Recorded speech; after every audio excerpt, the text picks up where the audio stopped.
Hi, and welcome to the Penny Harvest Philanthropy Roundtable training. Thanks for giving us a minute of your time.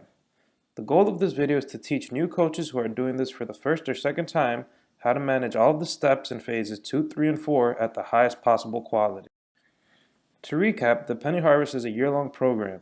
Your school has already united to gather all of your pennies, and now it's time for the student leaders to conduct research and think about where they would like to invest the funds to better the community.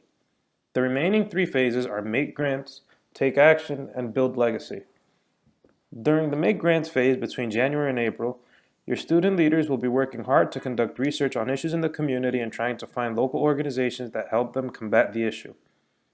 During the Take Action phase, your students will then proceed to participate in a service project.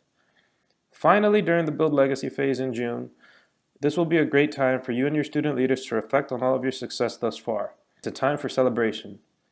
The big date to remember between all this is April 1st.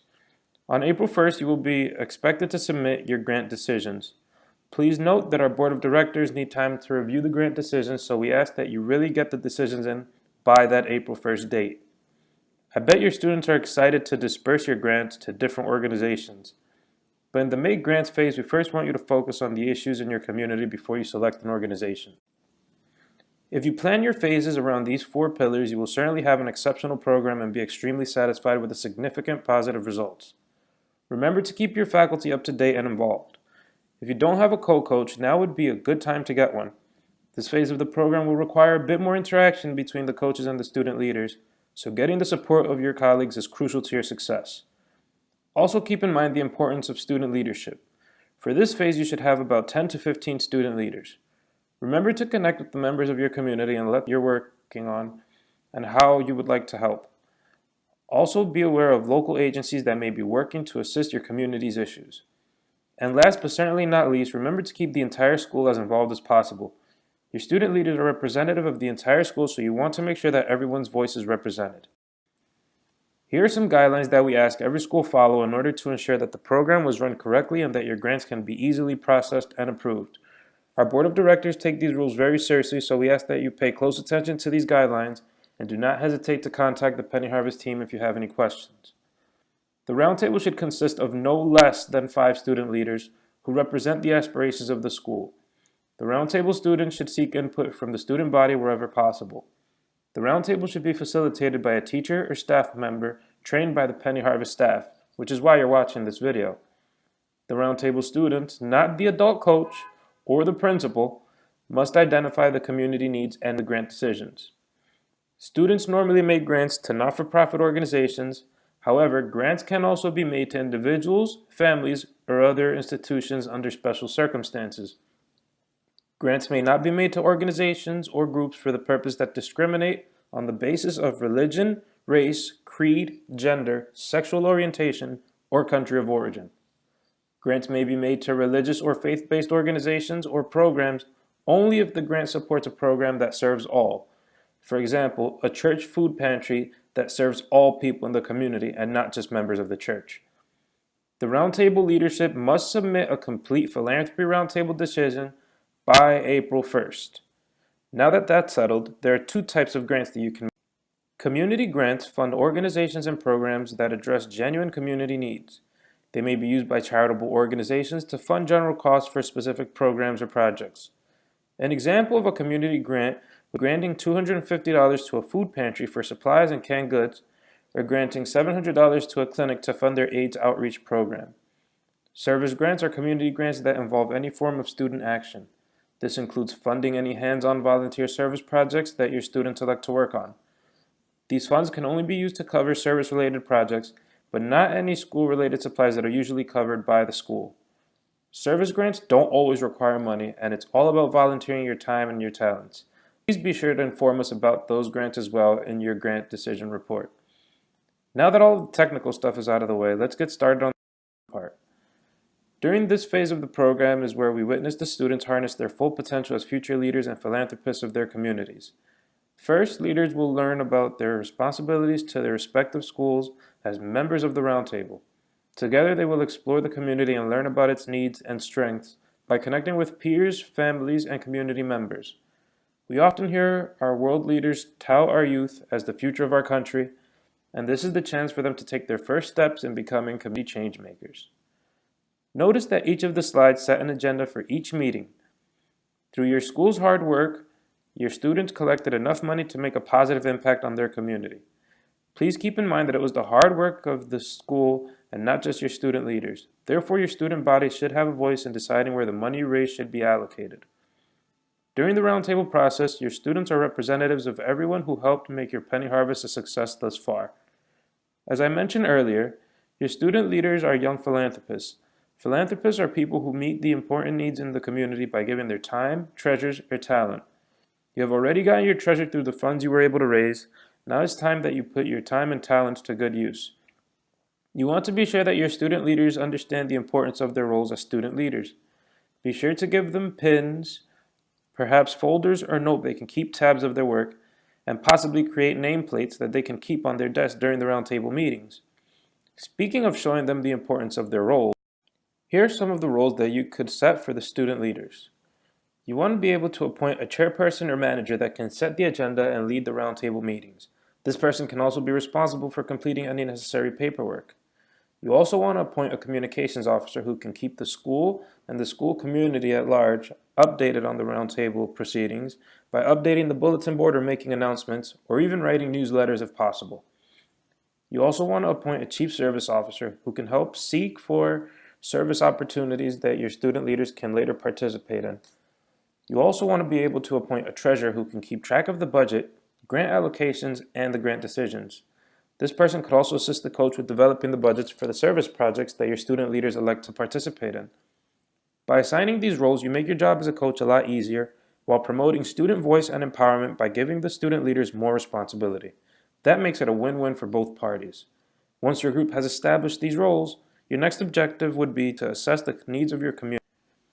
When assessing community needs, the first thing your student leaders need to do is identify their community. How do you define community? What population are you looking to serve? Do you want to serve local or the larger community? For example, do you want to serve the Woodlawn section of the Bronx or the entire borough of the Bronx?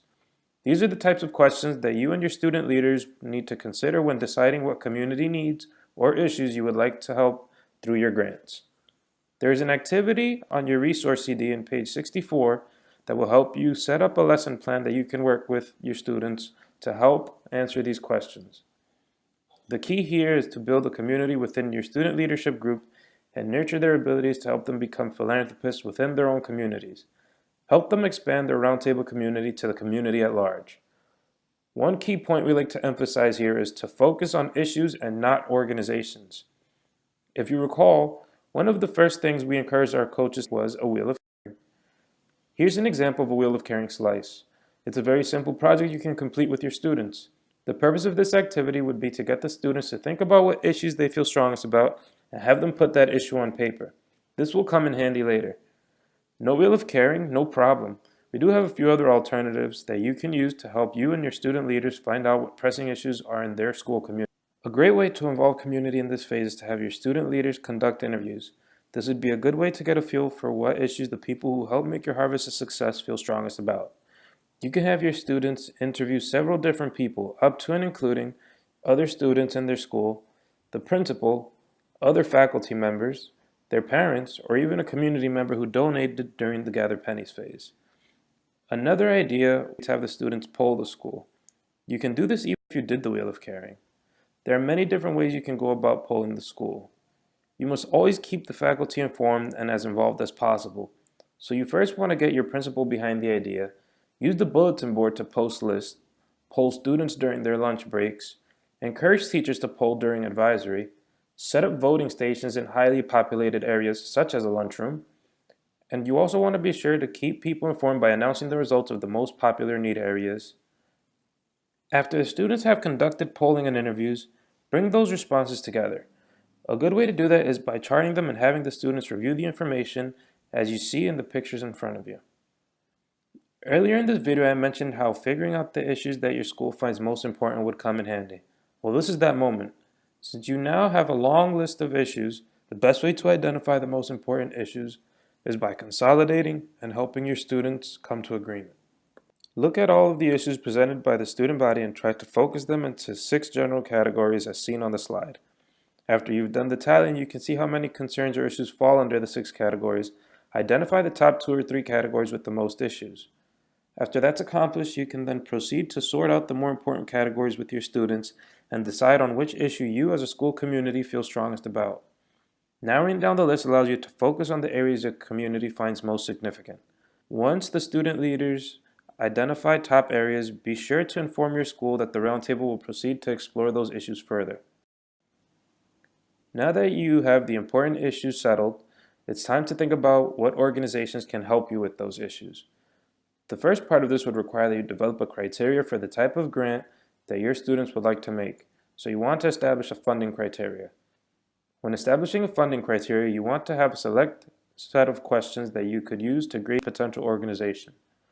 A few examples of these questions can be, do you want to fund many organizations or focus on just 1 or 2? Do you want to give preference to organizations that you can work on a service project with? Or do you only want to work with local organizations? We believe that you'll maximize the experience and impact of the grants by keeping them local. Your schools all collected from their local neighborhoods, so it's only fitting that the people who helped raise the money are able to see the grants being put to use in their local neighborhoods. With that vision in hand, your students will now be ready to identify the organizations and projects that will help meet that criteria. If you need any help finding here's a look at our student-friendly organization finder. You can find the organization finder on the Penny Harvest homepage. The Org Finder is a great tool that you can use to find organizations in your neighborhoods by searching through the map. You can also filter your searches based off of the issues that you are most interested in. Once you find an organization, you will be able to access contact information that will help you get in touch with the organization in order to allow you to get additional information. Although this is a useful tool, we do encourage you to do any other research outside of just the organization finder that works for your student leaders. Once you identify a list of potential orgs, your students want to do as best as you can to gather as much information as possible. Please note that this part does take some additional time and flexibility, and it may require more than one meeting. A few ways to do this is by planning a field trip to an organization, having a member from the organization visit your school, having a panel discussion in which you invite several different members from organizations and interview them all at the same time, or scheduling a one-on-one phone interview with the select organization. Before you or your students set up any interviews, you want to be sure that they are well prepared on what questions they should ask, and you also want to coordinate and plan ahead with the orgs in order to avoid any confusion. Also, make sure that your students are careful in how they word their questions, and you want to be sure that the orgs are aware that they are only potential candidates and that they are only being considered as recipients for your grant. Through this process, students will learn about the issues as well as any potential service projects that they can conduct with the organization. In front of you, you now see the KWLD chart. KWLD is a great way to help students delve deeper into understanding of issues that they have chosen. KWLD simply stands for Know, Want to Know, Learned, and Can Do About an Issue. In the example presented, the group decided to learn more about 2 parks in their local community, and they also wanted to tackle the issue of littering in these parks. As you read along the chart, you can see how the student leaders planned their approach to help solve this issue. In order to help the students plan for their service projects, it's helpful to have them review the KWLD chart. At this point, you and your student leaders can reflect on all of the information that you have collected as a team and begin thinking about making decisions. Please remember that April 1st is the deadline for your grant decisions. Whether it's with an organization or a school-based service project, your students should have an idea of what service project they'd like to participate in by that April 1st deadline. Be sure to include any and all community and service grants in your grant decision report. This is a great time to inform the school that the Roundtable has made their decisions and remind them to stay tuned for upcoming service projects. Now it's time to take action. Keep in mind that a service project can be something as simple as spreading awareness about a certain subject, and it does not always have to be an elaborate project. Advocacy is a very commendable service. The key objective is to get students to focus on a topic they care about, learn about it, and do something to better the situation. The Service Project Continuum, found in your resource CD on page 87, offers insight into the different levels of service that your students can elect to engage in. Here's an example of what the Service Project Continuum looks like. The example issue on this guide is hunger, and below are the different levels of service projects that the students can engage in, to help combat that specific issue.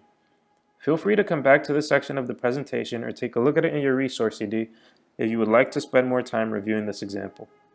You already have most of the work done. By this point, you have already done your research through your study of the community and its needs. Now the goal is to simply determine what service you'd like to perform, set goals, and develop an action plan. Once you have that done, all that is left to do is put the plan to action. After the project is complete, you can ask the student leaders to reflect on their experience and share what they learned through their service. In front of you here are some photos of the students participating in different kinds of service projects. To the left, you'll notice a young lady helping stock shelves at a food pantry. On the top right, you'll see students spending time with seniors at a senior home.